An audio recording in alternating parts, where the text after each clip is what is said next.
Morning టిఫిన్‌లోకి పప్పు నానేయటం మర్చిపోయినప్పుడు మీరు అప్పటికప్పుడు ఏం టిఫిన్ చేస్తారో నాకైతే కామెంట్ చేయండి. నేను ఉప్మా గాని, కొంచెం చింతపండు పులిహోర గాని చేసేస్తాననమాట. చింతపండు పులిహోర అయితే నేను, మా పాప, మా బావ ముగ్గురం తింటాము.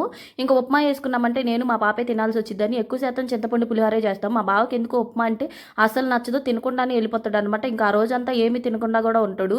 ఇంక మార్నింగే చింతపండు అయితే నానబెట్టేసి మంచిగా గుజ్జు తీసేసుకొని పచ్చిమిర్చి ఏసి ఉడకబెట్టడానికి పక్కన పెట్టేశాను. లేచిన ఎమ్మటనే రైస్ కూడా కడిగి పెట్టాను. ఇంకా రైస్ కూడా ఉడికిపోయింది కదా! కొంచెం ఉప్పు, పసుపేసి మంచిగా కలుపుకొని పక్కన పెట్టుకున్నాను. ఓ పక్కనైతే చింతపండు ఉడుకుతుంది.